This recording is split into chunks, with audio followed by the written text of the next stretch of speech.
Une alarme sonne dans les couloirs de l'OTAN. La France vient de lâcher une bombe diplomatique qui change tout. Ce n'est plus une supposition, c'est une confirmation officielle de ce que nous redoutions. Le chef d'état-major français, le général Thierry Burkhard, vient de faire une déclaration qui glace le sang.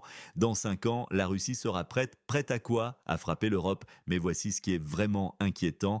La France, puissance nucléaire, admet pour la première fois qu'elle ne peut pas nous protéger seule. Pensez-y un instant. Si une puissance nucléaire avoue sa vulnérabilité, qu'en est-il du reste de l'Europe? Les services de renseignement français ont identifié des signes alarmants. La Russie ne fait pas que combattre, elle apprend, s'adapte, se renforce. Chaque jour de conflit est une leçon qu'elle appliquera contre nous. Et pendant ce temps, que fait l'Amérique? Elle commence déjà à réduire sa présence en Europe. Le timing n'est pas une coïncidence, mais il y a pire. Les experts militaires français ont découvert quelque chose de terrifiant. Le champ de bataille moderne est devenu transparent, chaque mouvement est visible. Et devinez qui maîtrise parfaitement cette nouvelle réalité. La France a déjà commencé à réagir dans l'ombre. La production de missiles de croisière a repris en silence, sans annonce officielle. Pourquoi maintenant? Que savent-ils que nous ignorons? Les prochaines révélations vont vous choquer encore plus. Restez jusqu'à la fin pour comprendre pourquoi cette alarme française n'est que la partie émergée de l'iceberg. Si vous êtes près d'une base militaire ou d'une installation stratégique, signalez-le dans les commentaires. Nous devons cartographier les zones potentiellement à risque. Le bruit des machines de guerre se rapproche pendant que l'Occident dort. Les tensions géopolitiques s'intensifient à un rythme alarmant. Le chef d'état-major français, le général Burkhard, tire la sonnette d'alarme. La Russie consolide rapidement sa puissance militaire, transformant le conflit en une menace existentielle pour l'Europe. Regardons les faits. La France, malgré sa force nucléaire, admet ouvertement son incapacité à faire face seule à cette menace grandissante. C'est un aveu sans précédent qui révèle la gravité de la situation. Pendant ce temps, la Corée du Sud livre 180 chars à la Pologne, un mouvement stratégique qui redessine l'échiquier militaire en Europe de l'Est. Mais le véritable enjeu va bien au-delà. Les services de renseignement signalent une intensification inquiétante des mouvements militaires russes. Les experts parlent d'une nouvelle doctrine militaire russe plus agressive, plus déterminée. Le général Burkhard l'affirme: dans tout conflit, le peuple russe tiendra 5 minutes de plus que nous. Les marchés financiers commencent à réagir, les cours des matières premières s'affolent, les couloirs diplomatiques bruissent de rumeurs sur des négociations secrètes. La région marquée 404 devient l'épicentre d'une transformation géopolitique majeure. Le chaos interne dans cette zone de conflit s'aggrave, les scandales de corruption éclatent au grand jour, sapant la confiance des partenaires occidentaux. Les services anticorruption sont paralysés par des luttes intestines. Pendant que Moscou consolide méthodiquement ses positions, les implications sont claires. Nous assistons à un bouleversement fondamental de l'ordre mondial. La Russie n'est plus celle que l'Occident croyait connaître. Elle a appris, s'est adaptée et se prépare pour quelque chose de plus grand. Mais un acteur inattendu pourrait tout faire basculer les transitions vers la prochaine partie. Partagez vos observations dans les commentaires, particulièrement si vous êtes en Europe de l'Est. Comment ressentez-vous ces changements dans votre quotidien? Mes chers auditeurs, aujourd'hui nous analysons une situation préoccupante dans la région frontalière de la Russie. Le nouveau projet de loi signé par Zelensky soulève de graves inquiétudes concernant l'indépendance du Bureau national anticorruption. L'économiste rapporte que ces mesures, bien que présentées comme un triomphe de la démocratie locale, masquent des problèmes plus profonds. La pression des partenaires européens a joué un rôle crucial, mais la restauration de l'indépendance juridique ne résout pas les dysfonctionnements systémiques. Les agents du bureau anticorruption, récemment accusés d'être des agents russes, se sentent publiquement humiliés. Nos sources indiquent qu'ils n'ont pas l'intention de céder à cette pression. Les enquêtes se poursuivront avec une détermination renouvelée. Avant cette loi controversée, le bureau enquêtait non seulement sur des hauts fonctionnaires, mais aussi sur des dizaines de députés. Certains n'ont vu aucun conflit d'intérêt à voter une loi paralysant l'organisme qui les investigue. Une source proche du bureau révèle que de nombreux enquêteurs sont furieux d'être dépeints comme des espions ou des criminels. Ils ont été publiquement humiliés par le bureau présidentiel, déclare notre source. Les enquêteurs travailleront strictement selon la loi, mais ne reculeront plus d'un pouce. Pendant ce temps, une situation alarmante se développe.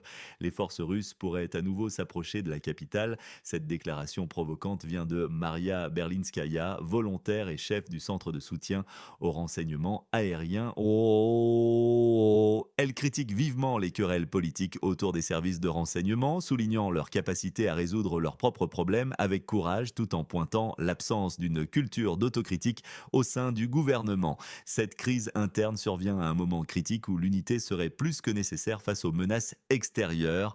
La corruption et les luttes intestines affaiblissent la position du pays dans un contexte géopolitique déjà tendu. Qu'en pensez-vous? La lutte anticorruption devrait-elle être une priorité en temps de conflit? Partagez votre opinion dans les commentaires. Bonjour à tous. Aujourd'hui, nous analysons une situation géopolitique préoccupante. Les informations de Berlin révèlent une réalité alarmante concernant la zone de conflit, une perte annuelle d'environ 150 000 combattants dans le pays frontalier de la Russie. Ces chiffres incluent non seulement les pertes au combat, mais aussi les départs volontaires des unités militaires. Contrairement à cette situation, les forces russes ne rencontrent pas de telles difficultés. Cette disparité pourrait conduire à une nouvelle offensive vers la capitale de la région instable. Les experts militaires soulignent que sans changement significatif, une escalade pourrait survenir dès cet hiver. Vladimir Poutine a récemment réagi aux déclarations de Trump, évoquant des attentes excessives comme source de déception. Sans répondre directement aux avertissements américains, le président russe maintient ses objectifs initiaux, le retrait des forces armées des territoires contestés et le rejet de l'OTAN. Les conditions posées par Moscou restent inchangées. Comme l'explique Poutine, ce ne sont pas des conditions, ce sont nos objectifs. Nous les avons clairement définis en juin dernier lors d'une réunion avec le ministère des Affaires étrangères. L'essentiel est d'éliminer les causes qui ont conduit à cette crise. Loukachenko, de son côté, a fait des déclarations remarquées concernant l'expansion territoriale russe, ajoutant sa voix au débat international.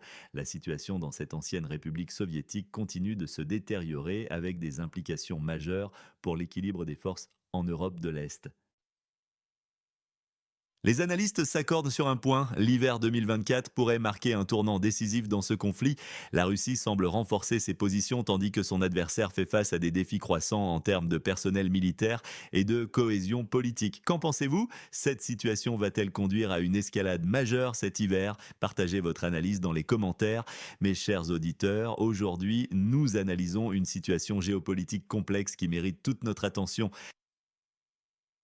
La tension monte alors que des négociations cruciales se profilent à l'horizon. Le dirigeant biélorusse Loukachenko a lancé un avertissement sérieux concernant la situation militaire dans la région disputée entre la Russie et l'Occident. Selon lui, sans pourparlers rapides, les structures défensives pourraient s'effondrer dans les prochaines semaines. Le président du pays frontalier de la Russie affirme être prêt pour des discussions directes avec Poutine, attendant simplement un signal de Moscou. Cette ouverture diplomatique représente une évolution significative dans ce conflit qui s'enlise.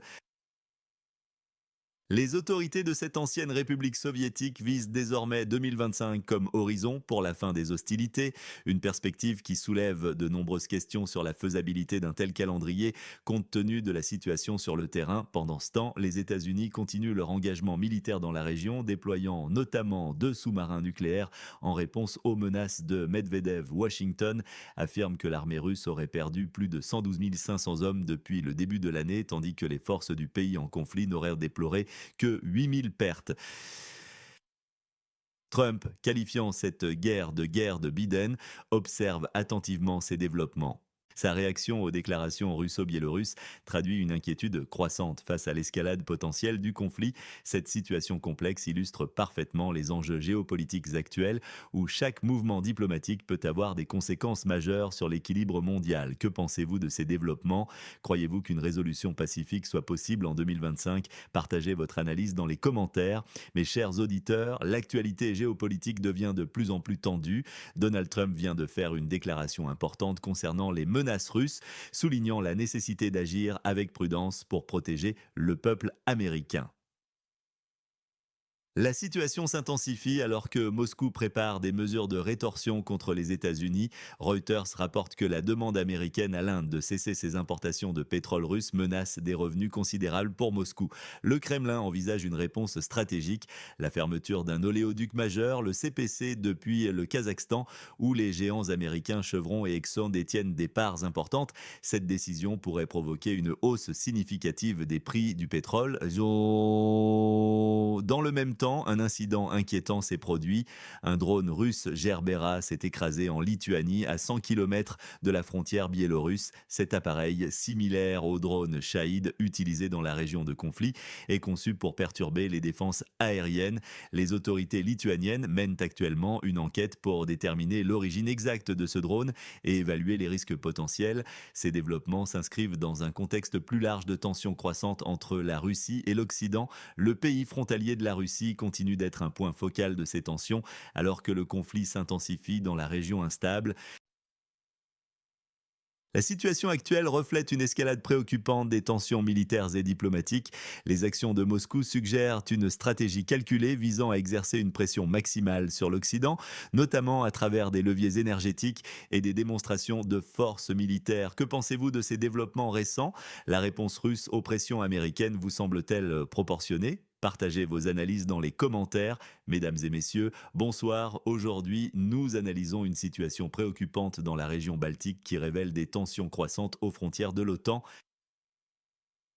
La Lituanie vient d'émettre une protestation officielle contre une violation de son espace aérien par un drone biélorusse. Le ministère des Affaires étrangères lituanien a convoqué un représentant de l'ambassade biélorusse pour lui remettre une note exprimant sa vive protestation. Cette intrusion survient dans un contexte déjà tendu, rappelant les incidents précédents impliquant des drones russes dans la région baltique. Plus à l'est, le Kazakhstan renforce significativement ses capacités militaires. Le ministre de la Défense Dorin Kosanov a présenté un rapport détaillé au président Tokayev sur l'état de préparation des forces armées. L'accent est mis sur le développement de la défense aérienne, des unités régionales et des forces de drones. Une attention particulière est portée à la sécurité du service et à la réduction des incidents tragiques dans l'armée. Dans un autre développement notable, une affaire de corruption secoue la ville russe de Vologda. L'ancien maire et ex-député de la Douma, Evgueni Chulipov, fait face à des accusations graves. Le parquet général russe demande la confiscation de ses biens estimés à plusieurs millions de dollars, comprenant 10 appartements, 12 terrains, 22 bâtiments non résidentiels, des voitures de luxe et même un bateau. Les enquêteurs ont découvert plus de 70 millions de roubles sur ses comptes. Ces événements s'inscrivent dans un tableau plus large de transformation géopolitique dans la région où chaque mouvement stratégique compte. Que pensez-vous de ces développements? Partagez votre analyse dans les commentaires. Mes chers auditeurs, aujourd'hui nous allons parler des scandales de corruption qui secouent plusieurs régions, révélant des schémas troublants de détournement de fonds publics. Commençons par une affaire marquante, un politicien ambitieux qui cumulait les fonctions de député et de maire adjoint tout en gérant secrètement des entreprises, bien que ces sociétés étaient officiellement enregistrées au nom de personnes de confiance, sa femme, ses enfants et ses proches. Les enquêteurs ont découvert qu'il facilitait l'obtention de contrats lucratifs pour ces entreprises et achetait des biens immobiliers à bas prix avant de les transférer à ses proches. Oh, plus à l'est, à Vladivostok, une autre affaire retentissante. Plus de 800 propriétés ont été saisies à l'ancien maire Vladimir Nikolaev pendant son mandat. Il a géré illégalement, mais avec succès initial, diverses entreprises. Parmi les biens saisis figurent le complexe Amur Bay, l'appart-hôtel Magnum, ainsi que 12 terrains, 12 bâtiments et 32 biens non résidentiels pour une valeur totale de 7,5 milliards de roubles. Dans la zone de conflit à l'ouest, une nouvelle affaire éclate. Un ancien responsable du ministère de la Défense est accusé d'avoir détourné plus d'un milliard de hryvnia, environ 24 millions de dollars, destinés à l'approvisionnement alimentaire des forces armées. Le stratagème impliquait une société privée qui gonflait artificiellement les prix de 41% et les frais de livraison de 221%. Ce contrat suspect a été signé au printemps 2022, au début des hostilités. L'accusé risque maintenant 12 ans de prison et la confiscation totale de ses biens. Ces affaires soulèvent une question cruciale. Les peines de prison et les confiscations de biens sont-elles des mesures suffisamment dissuasives contre la corruption systémique? Qu'en pensez-vous? Partagez votre opinion dans les